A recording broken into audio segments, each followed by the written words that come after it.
మన ఆర్మీ లాహోర్లో ఉండే air defence సిస్టమ్ని అటాక్ చేసిన వీడియో చూడొచ్చు మీరు.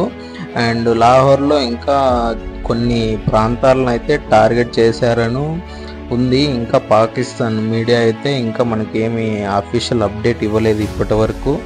అంటే ఏ దాని మీద అటాక్ చేశారు, ఎలా అటాక్ చేశారని అయితే ఇవ్వలేదు. ఇంకా వాళ్ళు క్లెయిమ్ చేసి మనకు చెప్పలేదు. మన వాళ్ళు అయితే నిన్న అటాక్ చేశారు అని వచ్చింది మనకి అప్డేటు. ఇవైతే వైరల్ వీడియో చూడొచ్చు మీరు. అనుకోకుండా మన తెలుగు జవాన్ మురళీ నాయక్ అయితే మృతి చెందాడు ఈరోజు. అయితే తన ఆత్మకి మనశ్శాంతి కోరాలని కోరుకుంటూ జై జవాన్. మన డిఫెన్స్ సిస్టమ్ అయితే మాట్లాడుకోవచ్చు. ఇప్పుడైతే S-400 డిఫెన్స్ మిసైల్ సిస్టమ్ అయితే చూడొచ్చు. మంది రష్యా నుంచి ఎక్స్పోర్ట్ అయితే చేసుకున్నాం. ఇదైతే చాలా ఖర్చుతో కూడుకున్న ఇది ప్రాజెక్టు.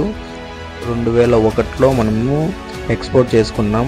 ఎంత మన ఆపోజిషన్ వద్దన్నా కూడా మనము ఈ మిసైల్ని అయితే మనము ఎక్స్పోర్ట్ చేసుకున్నాం. ఇప్పుడైతే మనకు చాలా యూస్ అవుతుంది దీనివల్ల. దీని రేంజెస్, యాటిట్యూడ్ అండ్ డిఫెన్సివ్ మొత్తం నేను స్క్రీన్ మీద వేస్తాను చూడొచ్చు. ఇక్కడ మంది S-400 వచ్చి మన మిసైల్ ఎయిర్ డిఫెన్స్ సిస్టము.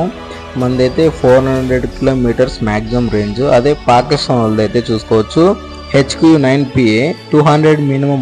200 వాళ్ళది మినిమం. మన దాంట్లో సగం ఉంది. అదే వాళ్ళకి మనకు ఉన్న డిఫరెన్స్, మంది 400 కిలోమీటర్ హైట్ ఉన్నా కూడా మంది మిసైల్ దాడి చేసి అటాక్ చేసి వాళ్ళ మిసైల్స్ని గాల్లోనే డిఫీట్ చేస్తాయి. అదే వాళ్ళది అయితే చూసుకోవచ్చు 200 కిలోమీటర్స్ మాత్రమే ఉంది. అది వాళ్ళకు మనకు ఉన్న డిఫరెన్స్. అదే యాప్టిట్యూడ్ కంపారిజన్ టేబుల్ అయితే చూసుకోవచ్చు.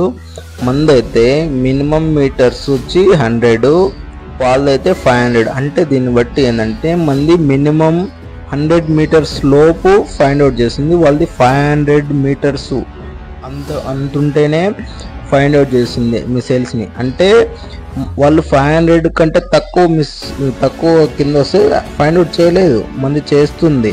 వాళ్ళది 500 అబోవ్ వస్తేనే ఫైండ్ అవుట్ చేసింది. మంది 100 పైన ఎంత వచ్చినా కూడా ఫైండ్ అవుట్ చేసింది. అలాంటి మిసైల్స్ మన దగ్గర ఉన్నాయి. అందుకే మనము డిఫెన్సివ్లో మనము చాలా స్ట్రాంగ్గా ఉన్నాం. వాళ్ళు అటాక్ చేయలేకున్నారు.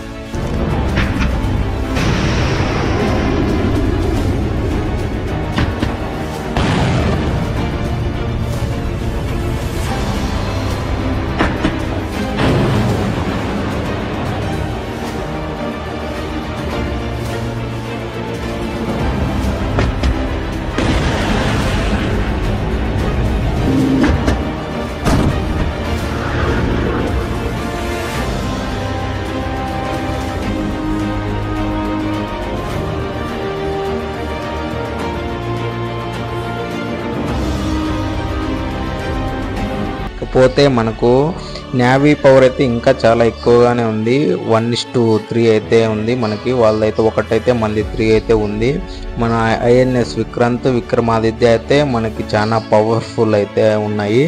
అవైతే మనకి ఇప్పుడు కూడా అరైవల్లో ఉన్నాయి. మనం ఇప్పుడు C4లోనే రన్నింగ్ అవుతున్నాయి. ఎందుకంటే వాళ్ళు 1x3 ఉంది. వాళ్ళు మనదైతే 3 అయితే వాళ్ళది 1 ఉంది. అంత పవర్ఫుల్గా అవుతుంది నేవీ అయితే.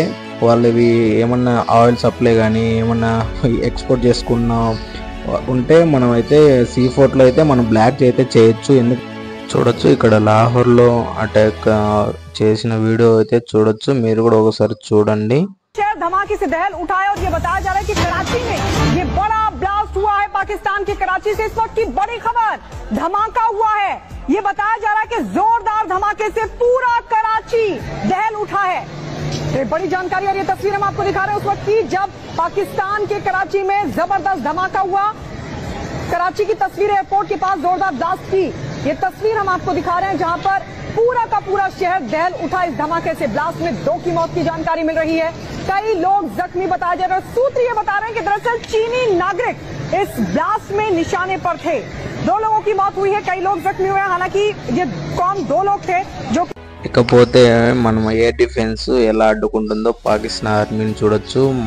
మళ్ళీ వాళ్ళ ఎయిర్ క్రాఫ్ట్ని కూడా ఒకటైతే మనము అటాక్ చేసి కూల్చేసాము. అదైతే ఈ వీడియో చూడొచ్చు మీరు. మంది ఎంత వాళ్ళ ఆర్మీని అయితే ఎదుర్కొంటుందో. మన ఎయిర్ డిఫెన్స్ సిస్టమ్ చాలా అయితే స్ట్రాంగ్గా ఉంది, అందుకే వాళ్ళు అటాక్ చేయలేకపోతున్నారు. మన భూభాగంలోకి అసలు రాలేకపోతున్నారు. చూడొచ్చు మన ఎయిర్ డిఫెన్స్ సిస్టమ్ అయితే వాళ్ళని కూల్ చేస్తుంది, అందుకే వాళ్ళు రాలేకపోతున్నారు. సో అందుకే మన ఇండియా చాలా పవర్తో ఉంది, అందుకే వాళ్ళు రాలేకున్నారు.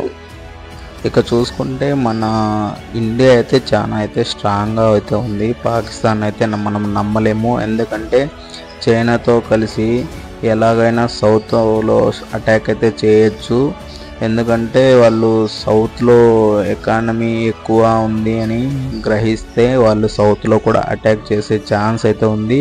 మనమైతే జాగ్రత్తగా ఉండాలి. మనము ఎంత వీలైతే అంత ఆర్మీకి కూడా సపోర్ట్ అయితే చేయాలి, ఎందుకంటే మనము మన దేశానికి ఒక్కటైనా చేయాలి. మనము కొంచెం సోషల్ మీడియాలో ఫేక్ న్యూస్ అయితే స్ప్రెడ్ చేయొద్దు, ఎందుకంటే ఆ ఫేక్ న్యూస్ స్ప్రెడ్ చేస్తే అది ఆర్మీకి డిఫీట్ అవుతుంది.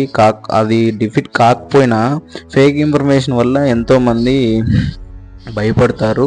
అందుకే ఫేక్ న్యూస్ అయితే ఇవ్వద్దు, ఎందుకంటే మనం ఫేక్ న్యూస్ ఇస్తే మనకి అది చాలా ప్రమాదం అవుతుంది. అందుకోసమే ఫేక్ న్యూస్ అయితే స్ప్రెడ్ చేయొద్దు. జై హింద్.